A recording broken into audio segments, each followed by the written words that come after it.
సంవత్సరాల తరబడి ఎన్ని మందులు వాడినా మీ మోకాల నొప్పులు తగ్గట్లేదా? ప్రాణ పెయిన్ క్లినిక్ లో అత్యాధునిక చికిత్స. భూమి మీద బతికే రోజులుంటే భూకంపం నుంచి కూడా బతికి బయటపడతారంటారు. సరిగ్గా ఇలాంటి ఘటనే తెలంగాణలో కూడా చోటు చేసుకుంది.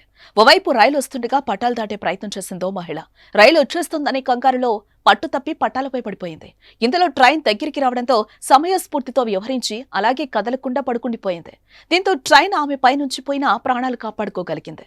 ఇదంతా రైల్వే స్టేషన్లో ఉన్న ఇతర ప్రయాణికులు తమ సెల్ ఫోన్ కెమెరాల్లో బంధించారు. ప్రస్తుతం ఈ వీడియో సోషల్ మీడియాలో వైరల్ గా మారింది.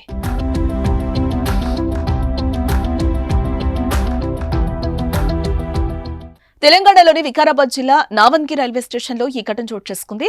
ప్రత్యక్ష సాక్షులు, రైల్వే సిబ్బంది తెలిపిన వివరాల ప్రకారం వికారాబాద్ జిల్లాకు చెందిన ఇద్దరు గిరిజన మహిళలు నావన్గి రైల్వే స్టేషన్లో పట్టాలు దాటి అవతలి వైపు ఉన్న ప్లాట్ఫామ్ పైకి వెళ్లేందుకు ప్రయత్నించారు. గూడ్స్ ట్రైన్ నెమ్మదిగా వస్తుండడం చూసి హడావిడిగా దాటుతున్నారు. అయితే ఈ క్రమంలో ఓ మహిళ పట్టాలు దాటగా మరో మహిళ మాత్రం పట్టాల మధ్యలో పడిపోయింది. దీంతో కొన్ని సెకండ్ల పాటు అలాగే రాళ్లపైన అతుక్కుపోయినట్లుగా కదలకుండా ఉండిపోయింది ఆవిడ. మధ్యలో ఒకసారి తల ఎత్తి చూసేందుకు ప్రయత్నించగా కెమెరాలో అదంతా రికార్డ్ చేస్తున్న వ్యక్తి హెచ్చరించటం వీడియోలో వినిపించింది. మొత్తానికి ఆమె సమయస్ఫూర్తి ఆమెను కాపాడింది. భూమి మీద నూకలుంటే ఎలాగైనా బతికేస్తారు అని ఈ వీడియో చూసిన వారు కామెంట్స్ చేస్తున్నారు.